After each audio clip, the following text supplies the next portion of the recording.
SummerSlam was the 17th annual SummerSlam professional wrestling pay-per-view event produced by World Wrestling Entertainment.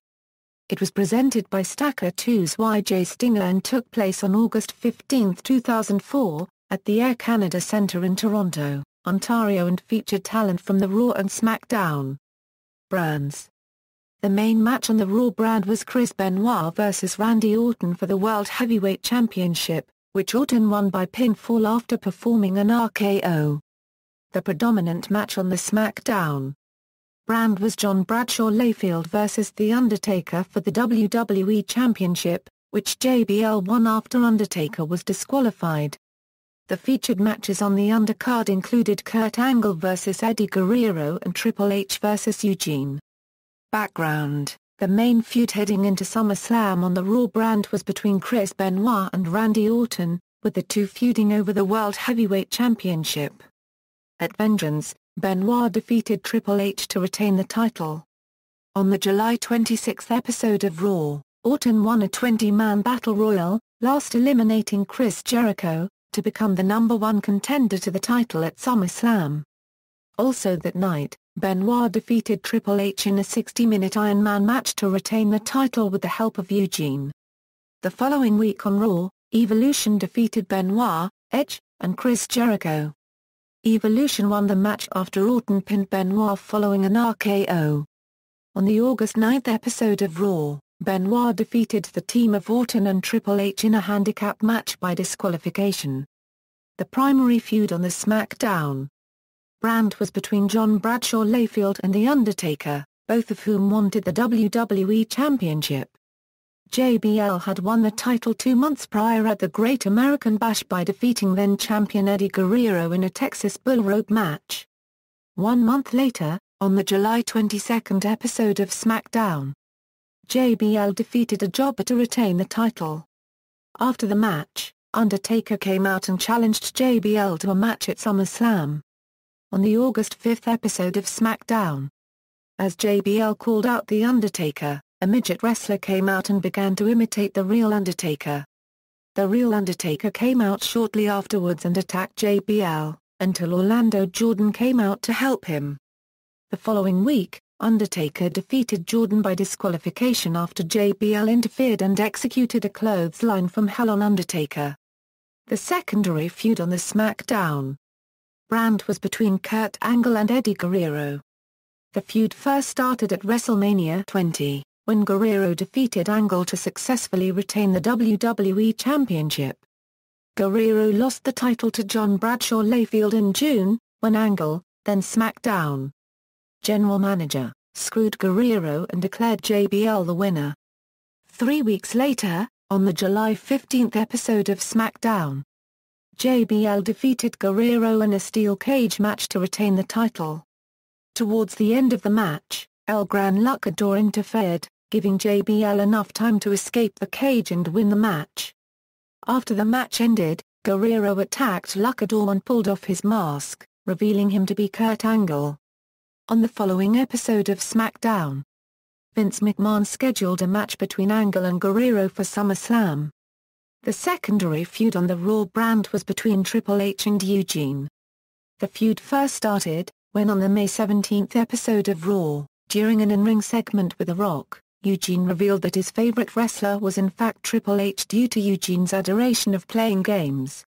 Capitalizing on this opportunity, Triple H began to befriend the starstruck and naive Eugene, even making the young wrestler an honorary member of Triple H's stable Evolution. However, Triple H soon revealed that this was all a calculated ploy and that he planned to utilize Eugene to help him win back the World Heavyweight Championship from Chris Benoit. Yet, Triple H's plan failed miserably when during his title match with Benoit at Vengeance, Eugene inadvertently hit him with a steel chair, costing him the match and the championship. The following night on Raw, Triple H responded by brutally assaulting Eugene in the ring after falsely implying that he had forgiven him for the preceding night's events. On the July 26 episode of Raw, Eugene would return to exact a degree of revenge by costing Triple H his rematch with Benoit. This led to an infuriated Triple H demanding a match between the two at SummerSlam, to which Raw general manager Eric Bischoff consented. Before the event went live on pay-per-view, Rob Van Dam defeated Rena copyright Dupra copyrightee in a match taped for Sunday Night Heat. The first match that aired was a six-man tag team match between the Dudleys, who changed their name from the Dudley Boys following their heel turn the month before, and the team of Rey Mysterio, Billy Kidman, and Paul London. Towards the end of the match, Spike pinned Kidman after a 3D from Bubba Ray and Devon to win the match for his team. The next match was between Kane and Matt Hardy. Hardy gained control over Kane, after performing a twist of fate onto Kane outside of the ring and hit him with the ring bell. Kane then countered a suplex attempt by Hardy into a choker slam from the top rope. Kane scored the pinfall on Hardy to win the match. As a result of the pre-match stipulation, Lita was forced to marry Kane, as part of their ongoing storyline.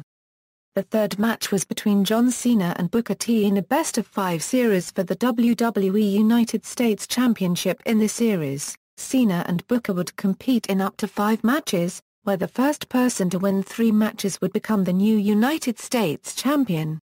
Early in the match, Cena gained the advantage over Booker, but towards the end of the match, Booker performed a scissors kick on Cena, who retaliated by performing an FU.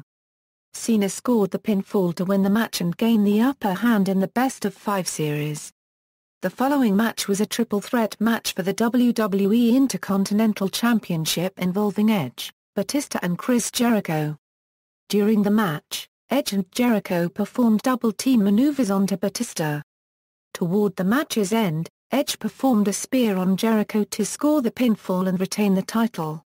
The fifth match on the card was between Kurt Angle and Eddie Guerrero. Angle gained control over Guerrero early on in the match. Mid-match, the referee was knocked out, and as a result, Guerrero took his boot off and used it to hit both Angle and Luther Reigns, who was at ringside with Angle and tried to get involved in the match.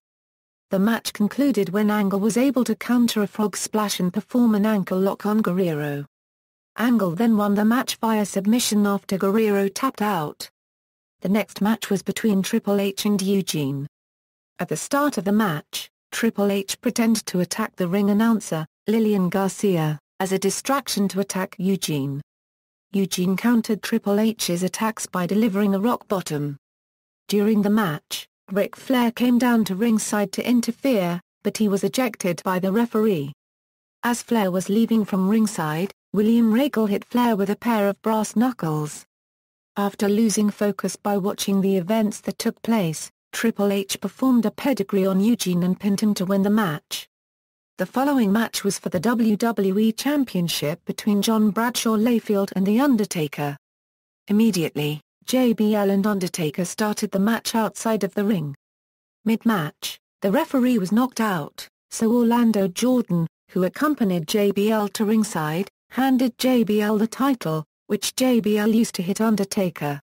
In the last moments in the match, Undertaker countered and hit JBL with the title. The referee saw this and disqualified Undertaker, which resulted in JBL winning the match. Afterwards, Undertaker started to take his frustration out on JBL by delivering a choker slam to JBL through the roof of JBL's limousine. This caused JBL to have to be taken out of the arena on a stretcher. During the match, the fans did the Mexican heatwave. The last match of the card was the main event between Chris Benoit and Randy Orton for the World Heavyweight Championship. Early on in the match, Orton attempted to perform a sharpshooter on Benoit, but instead, Benoit performed a sharpshooter of his own. Later in the match, Benoit performed 7 German suplexes on Orton, but lost the advantage after Orton blocked a headbutt attempt. Towards the end of the match, Benoit attempted to perform a cripple crossface on Orton. Orton, however, was able to escape, perform an RKO, and win the match via pinfall.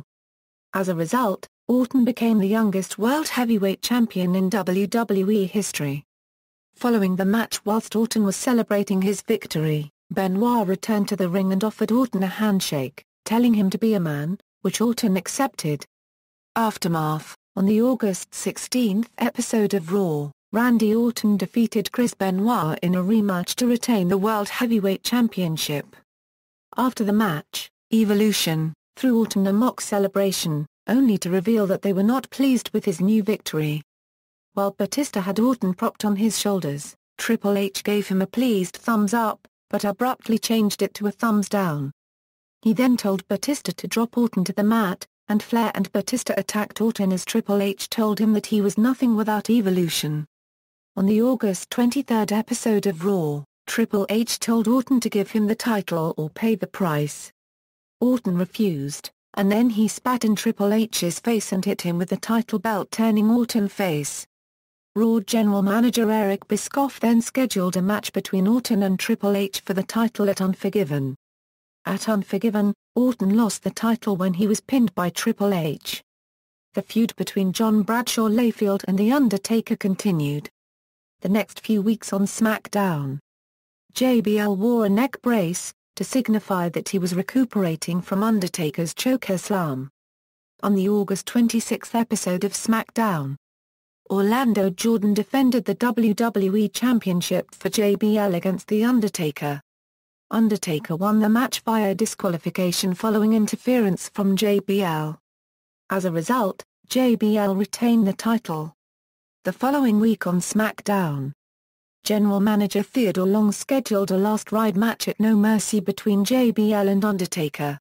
At No Mercy, JBL retained the title after interference by Heidin Rig. Results. References. External links. Official 2004 SummerSlam site.